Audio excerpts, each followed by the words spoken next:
আজ শুনবেন আমাদের একটি বিশেষ আয়োজন। আবার গল্প চ্যানেলের পক্ষ থেকে আজ শুনবেন একটি বিশেষ অনুষ্ঠান। বিশ্বকবি রবীন্দ্রনাথ ঠাকুরকে শ্রদ্ধাঞ্জলি জানিয়ে আবার গল্পের ফন্দি এবং গোটা ফন্দি পরিবার একত্রে পালন করছে Rabindra Jayanti.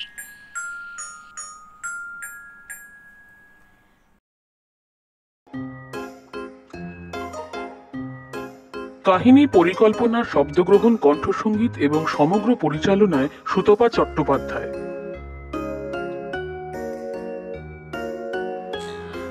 Poster design SCSS।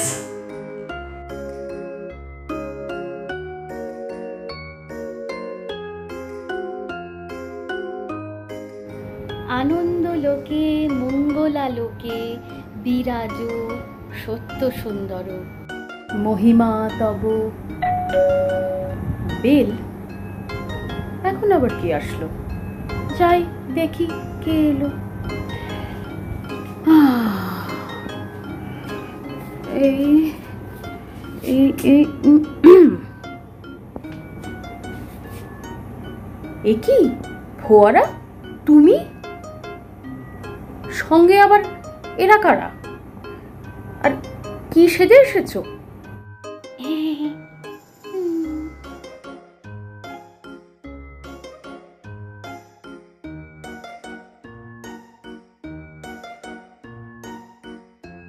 Madam, আমরা বার্থডে সেলিব্রেট করতে এসেছি। Birthday celebration? কার? আমার কিন্তু এখন বার্থডে নয়। আর তোমারও তো নয়। তোমার ডেট অফ বার্থ আমি জানি। তাহলে কি ব্যাপার, কি মনে করে? হ্যাঁ ম্যাডাম, আমরা আজকে এসেছি বিশ্বের সবচেয়ে বড় কবি, বিশ্বের সবচেয়ে বড় ঠাকুর রবীন্দ্রনাথ ঠাকুরের জন্মদিন সেলিব্রেট করার জন্য।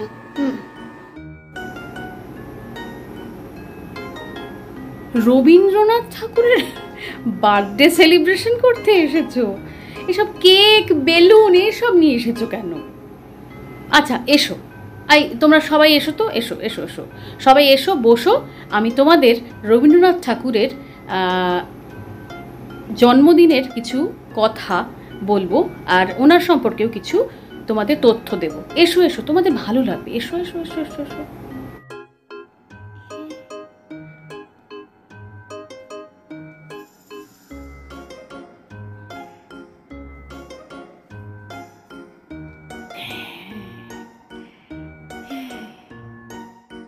এসো এসো।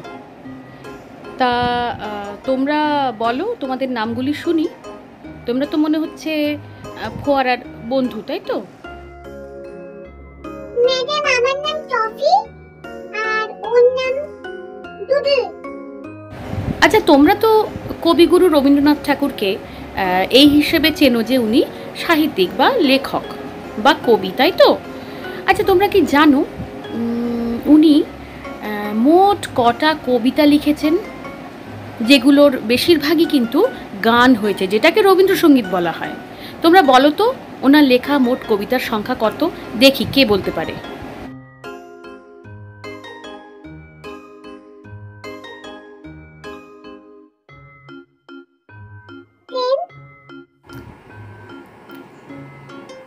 হাট, 10 না, আমি বলছি 100। 100। হলো না? তার লেখা শুধুমাত্র কবিতার সংখ্যা কিন্তু 3500-এরও বেশি, মানে মোর দেন 3500।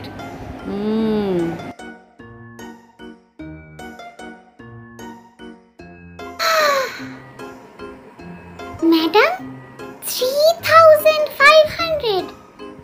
তাও শুধু কবিতা? উনি কি 2 হাত দিয়ে লিখতেন ম্যাডাম? তাহলে বুঝে দেখো, এগুলো তো শুধু কবিতার কথা বললাম।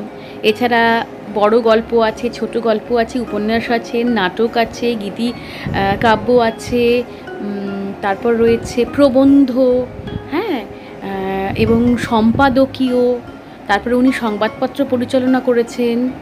তাহলে ভেবে দেখো কি সাংঘাতিক তার লেখালেখির পরিমাণ। পৃথিবীর সবচেয়ে বেশি লিখেছেন যে মানুষেরা মাত্র 3 জন আছেন, রবীন্দ্রনাথ ঠাকুর তাদের মধ্যে একজন। ভেবে দেখো। ও এছাড়া তো তোমাদের বলতে ভুলেই গেলাম, উনি কি শুধু লেখালেখি করেছেন নাকি, উনি শান্তিনিকেতনে যে বিশ্বভারতী বিশ্ববিদ্যালয় প্রতিষ্ঠা করেছেন। ম্যাডাম ম্যাডাম ম্যাডাম, শান্তিনিকেতন আমি গেছি, শান্তিনিকেতন বিশ্বভারতী, একটু বলুন না ম্যাডাম, আমি একটু শুনবো। আচ্ছা আচ্ছা আচ্ছা আচ্ছা আচ্ছা বলছি। শান্তিনিকেতনে বিশ্বভারতী বিশ্ববিদ্যালয় রবীন্দ্রনাথ ঠাকুর প্রতিষ্ঠা করেন। শুধু তাই নয়, এখানে পড়াশুনো কিন্তু আর সব জায়গায় যেরকম হয় সেখানে হয় না। ক্লাসরুমের মধ্যে বসে ব্ল্যাকবোর্ডে পড়াশুনো হয় না, এখানে গাছের তলায় বসে আর প্রকৃতির মাঝখানে বসে পড়াশুনো হয়। ম্যাডাম, তাহলে আপনি এভাবে আমাদের পড়াচ্ছেন কেন? আমাদের তো রবীন্দ্রনাথ ঠাকুরের দেখানো পথেই গাছের তলায় নিয়ে গিয়ে পড়ালেই তো পড়াশোনাটা ভালো হবে না? যেমন ধরুন, ওই যে সামনের পার্কটা রয়েছে, ওখানে অনেক গাছ আছে, ওই গাছগুলোর তলায় বসে পড়ালেই তো হয়, তাই না?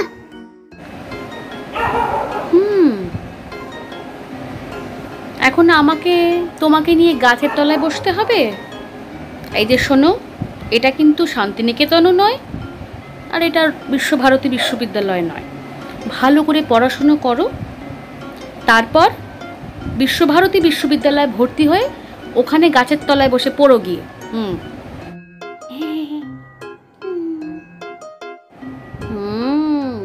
শুধু তাই নয়, রবীন্দ্রনাথ ঠাকুর যখন বেঁচে ছিলেন তখন সারা পৃথিবীর লেখকরা তার বন্ধু ছিলেন। শুধু লেখক বলবো কেন, রাজনীতিবিদ, বৈজ্ঞানিক, কলাকুশলী, শিল্পী, সাহিত্যিকরা তো বটেই। হ্যাঁ, এইরকম বহু মানুষের সঙ্গে, সারা পৃথিবীর মানুষের সঙ্গে তার কিন্তু যোগাযোগ ছিল। ম্যাডাম, সারা পৃথিবী?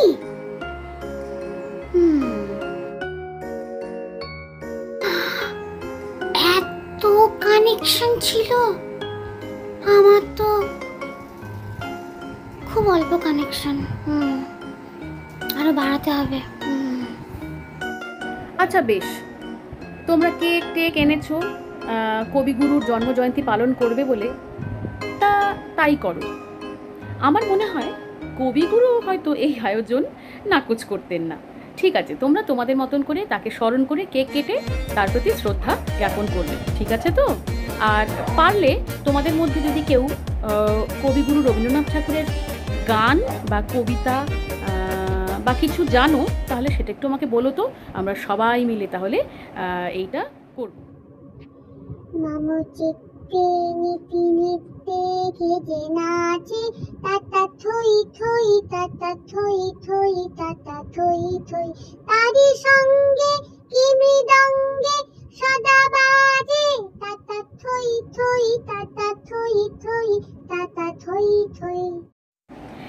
আজি শুভ দিনে পিতার ভবনে, অমৃত সদনে চলো যাই, চলো চলো চলো যাই, চলো চলো চলো যাই। আজি শুভ দিনে পিতার ভবনে, অমৃত সদনে চলো যাই। আমাদের ছোট নদী চলে বাঁকে বাঁকে, বৈশাখ মাসে তার হাঁটু জল থাকে, পার হয়ে যায় গরু, পার হয় গাড়ি, দুই ধার উঁচু তার, ঢালু তার পারি।